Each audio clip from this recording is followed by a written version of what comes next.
बिस्मिल्लाहिर्रहमानिर्रहीम। स्टूडेंट्स, मैं आपका टीचर काशिफ रज़ा। आज के इस लेक्चर में हम सेकेंड ईयर केमिस्ट्री के स्ट्रक्चर ऑफ बेंजीन को स्टडी करेंगे और इसमें देखेंगे कि बेंजीन का जो मॉलिक्यूलर फार्मूला है वो कैसे ड्राइव किया गया और इसके स्ट्रक्चर से मुतल्लिका किन किन मराहल से जो है वो गुज़रना पड़ा, उसके बारे में हम डिस्कस करेंगे। सबसे पहले बेंजीन को डिस्कवर किया माइकल फ़ैराडे ने 1825 में by the destructive distillation of vegetable oil. उसके बाद 1846 में एक साइंटिस्ट A.W. हॉफमैन उसने बेंजीन को कोल तार में डिस्कवर किया। अब बेंजीन कंपाउंड डिस्कवर तो हो गया, लेकिन इसके मॉलिक्यूलर फार्मूले के बारे में कोई इन्फॉर्मेशन जो है वो मौजूद नहीं थी। तो किसी भी कंपाउंड को उसका फार्मूला फाइंड करने के लिए सबसे पहले उसका एलिमेंटल एनालिसिस किया जाता है। एलिमेंटल एनालिसिस से मुराद होता है कि उस कंपाउंड में कौन कौन से एलिमेंट्स जो हैं वो मौजूद हैं। तो जब बेंजीन का एलिमेंटल एनालिसिस किया गया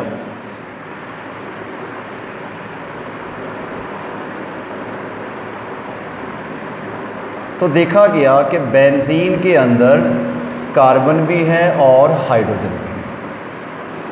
ठीक है, सिंपली हम यूँ कह लें कि एलिमेंटल एनालिसिस जो है वो एक किस्म का एम्पिरिकल फार्मूला होता है किसी भी कंपाउंड का, कि जो एलिमेंटल एनालिसिस से हमें फार्मूला मिलता है वो एम्पिरिकल फार्मूला ही होता है, क्योंकि उससे हमें पता चलता है कि उस कंपाउंड के अंदर कौन कौन से एलिमेंट्स जो हैं वो मौजूद हैं। तो जब बेंजीन का एलिमेंटल एनालिसिस किया गया तो CH आया, यानी कि उसके अंदर कार्बन है और हाइड्रोजन। तो इसका फिर एम्पिरिकल फार्मूला मैस निकाला गया। एम्पिरिकल फार्मूला मैस, कार्बन का 12 होता है, हाइड्रोजन का जो है वो हो गया 1, तो इसका निकला 13। तो 13 इसका एम्पिरिकल फार्मूला मैस जो है वो निकाल दिया गया with the help of elemental analysis. फिर एक मेथड होता है, उसे हम कहते हैं कि vapour density method.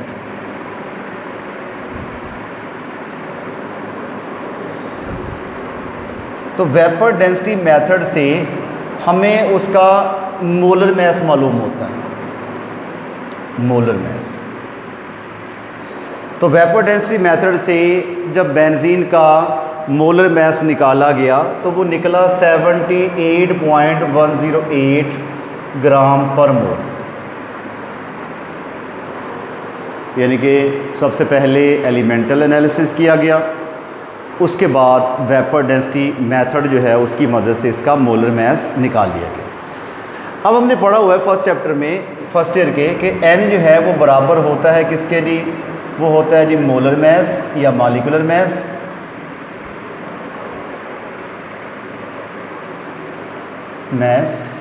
Over empirical formula mass.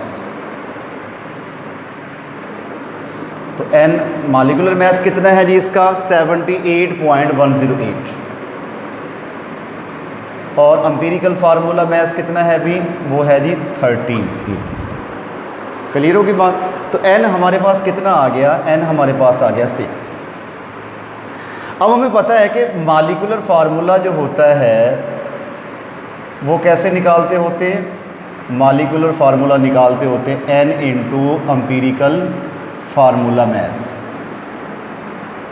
N है आपके पास 6 और एम्पिरिकल फार्मूला क्या था? Ci था। तो आपके पास क्या आ गया? C6 और H6।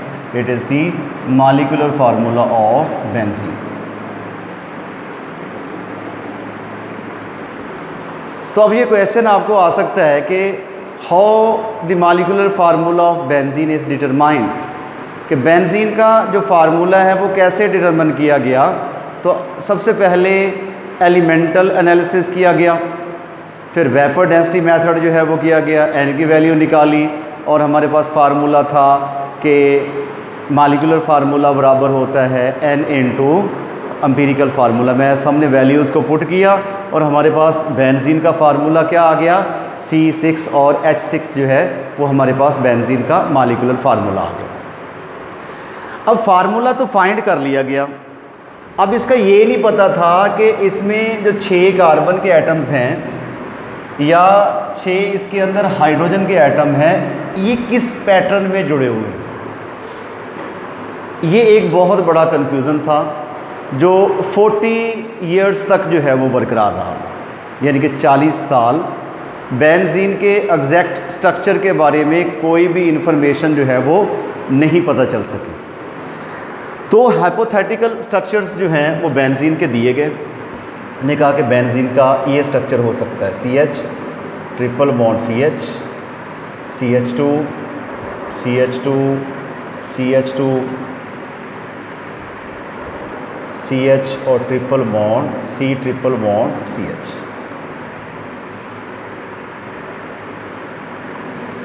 एक स्ट्रक्चर ये जो है वो किया गया फर्जी कि बेंजीन का स्ट्रक्चर ऐसा हो सकता है, ठीक है, और दूसरा CH2 डबल बॉन्ड CH और उसके बाद C ट्रिपल बॉन्ड C और उसके बाद CH डबल बॉन्ड CH2,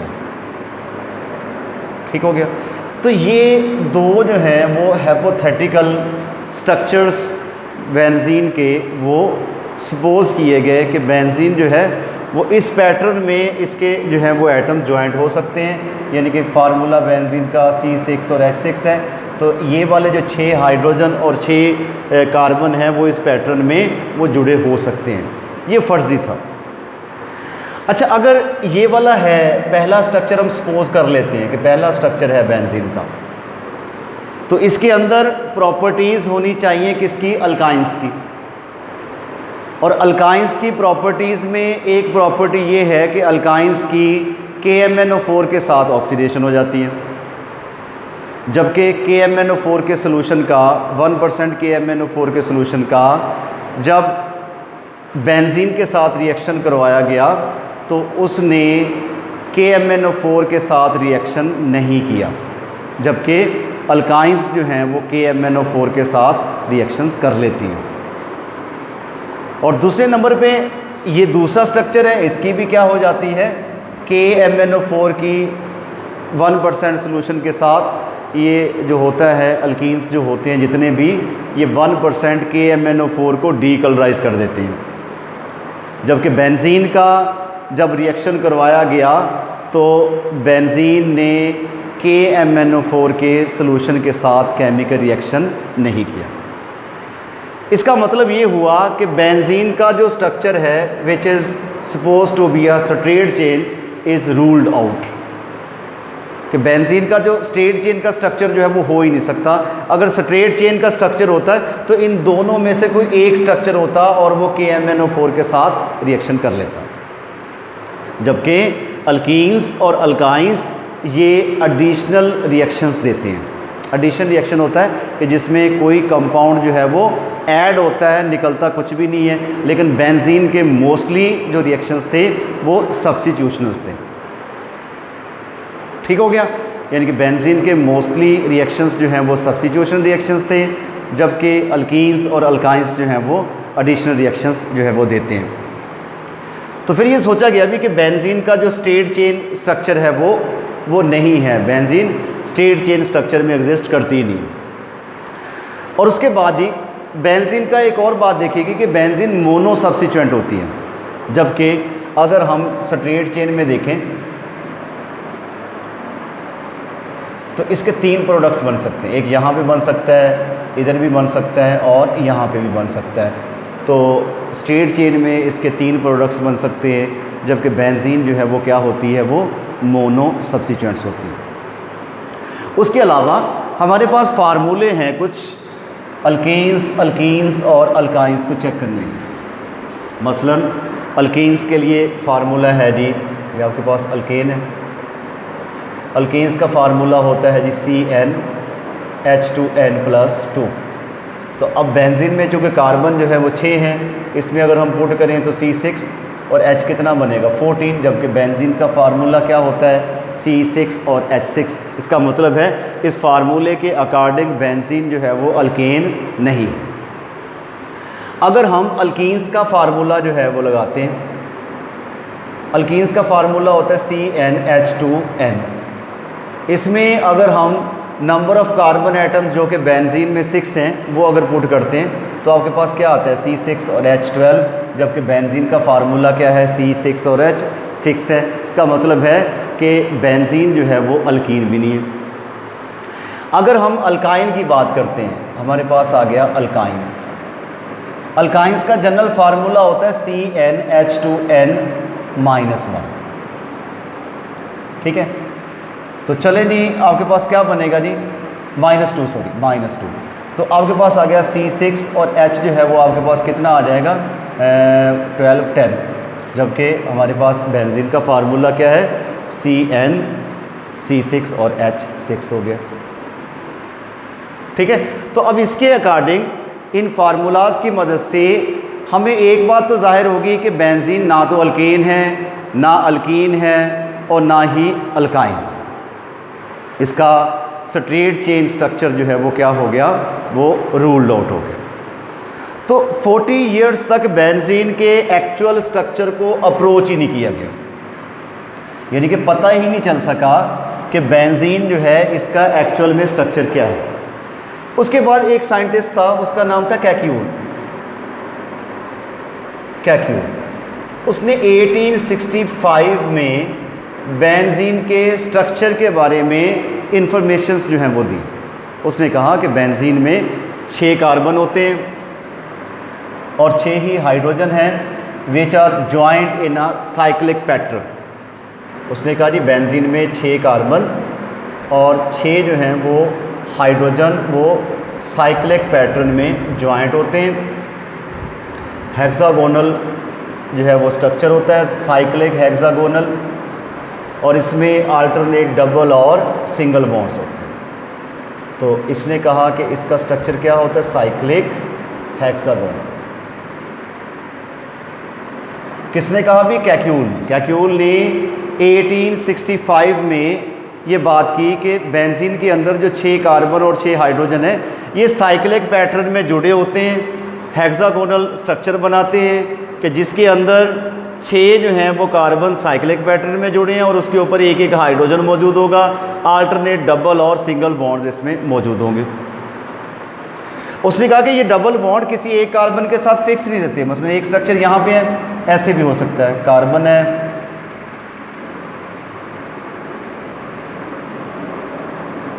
ये हाइड्रोजन हर कार्बन पे मौजूद है। यहाँ पे देखिए पहले इधर डबल बॉन्ड था इन 2 कार्बन पे, अब यहाँ पे आ जाएगा डबल बॉन्ड इधर, डबल बॉन्ड इधर, एक छोड़ के डबल बॉन्ड इधर। तो उसने कहा ये 2 स्ट्रक्चर्स में बेंजीन जो है वो एग्जिस्ट कर सकती है हेक्सागोनल पैटर्न। क्लियर होगी बात। साथ में इसने ये भी कहा कि बेंजीन जो होती है, बेंजीन ये मोनो सब्स्टिट्यूएंट होती है। बेंजीन क्या होती है, मोनो सब्स्टिट्यूएंट। मसलन ये आपके पास बेंजीन हो गया, इसको हम ऐसे लिख सकते हैं सर्कल बीच में लगा के, तो आपके पास आ गया जी X हो गया। क्या बन गया जी, ये बेंजीन के ऊपर X ग्रुप जो है वो सब्स्टिट्यूट हो जाएगा। अगर इसका जो है वो Y के साथ रिएक्शन करवाया जाए, बेंजीन का Y कोई रिएजेंट है, तो इसके 3 प्रोडक्ट्स बनेंगे। बेंजीन के जो हैं वो 3 प्रोडक्ट्स बनेंगे। ये X आ गया, यहाँ पे आ सकता है, और उसके बाद ही दूसरा प्रोडक्ट कहाँ पे बन सकता है, मेटा पोजीशन पे, यहाँ पे, और तीसरा प्रोडक्ट जो है वो कहाँ पे बन सकता है, वो पैरा पोजीशन पे बन सकता है, यहाँ पे आ गया। ठीक है, जो बेंजीन की ये वाली पोजीशन होती है जिस सेट टू बी R2, और ये वाली जो है वो मेटा कहलाती है, और ये वाली पोजीशन जो है वो पैरा कहलाती है। ठीक है, तो उसने कहा मोनो सब्स्टिट्यूएंट होता है जिसके 3 जो हैं वो डेरिवेटिव्स बन सकते हैं, R2, Meta and para position पे इसके डेरिवेटिव्स बन सकते हैं। साथ में कैक्यूल ने कहा कि बेंजीन जो है it is highly unsaturated compound. कि अनसैचुरेटेड कंपाउंड क्या होता है कि जिसमें डबल या ट्रिपल बॉन्ड्स मौजूद हों, वो क्या होता है, वो अनसैचुरेटेड कंपाउंड होता है। तो कैक्यूल ने अपनी इस बात की जस्टिफिकेशन के लिए बेंजीन की करवाई हाइड्रोजनेशन। ये बेंजीन है आपके पास, इसकी इसने करवाई hydrogenation in the presence of निकल। तो आपके पास जो है वो बन गया क्या जी, साइक्लोहेक्सेन बना। क्या बना, साइक्लोहेक्सेन जो है वो आपके पास बन गया। ये बेंजीन था, ये कन्वर्ट हो गया किस में, साइक्लोहेक्सेन में। और साथ में इसने इसकी करवाई हैलोजिनेशन, ब्रोमीन के साथ इसने रिएक्शन करवाया in the presence of sunlight. तो हर बेंजीन की हर कार्बन के ऊपर एक एक ब्रोमो ग्रुप जो है वो इंट्रोड्यूस हो गया। हेक्साब्रोमो साइक्लोहेक्सेन। ठीक है, तो इन दो रिएक्शन से इसने जस्टिफाई करने की कोशिश की कि बेंजीन जो है ये हाईली अनसैचुरेटेड कंपाउंड है। तो ये शॉर्ट क्वेश्चन भी आता होता है कि how it is prove that benzene is unsaturated compound. तो कैसे प्रूव हुआ, तो कैक्यूल ने कैसे प्रूव किया इसको, by the hydrogenation and halogenation. कि जब हाइड्रोजनेशन करवाई तो इसमें 3 मोल ऐड हो गए, 1 मोल में 3 मोल हाइड्रोजन ऐड हुए, 3 मोल जो है वो ब्रोमीन के ऐड हुए। तो 3 मोल हाइड्रोजन का ऐड होना ये साबित करता है कि बेंजीन के अंदर हाई डिग्री ऑफ अनसैचुरेशन जो है वो मौजूद है। इस तरह करके बेंजीन के स्ट्रक्चर को जो है वो फाइंड कर लिया गया कि बेंजीन का जो स्ट्रक्चर है वो क्या होता है, वो हेक्सागोनल होता है साइक्लिक पैटर्न में, जिसमें अल्टरनेट जो है वो डबल और सिंगल बॉन्ड्स होते हैं। नेक्स्ट में हम इसके ऑब्जेक्शन और modern method to find the actual structure of benzene के बारे में स्टडी करेंगे। उस वक्त तक के लिए अल्लाह हाफिज़।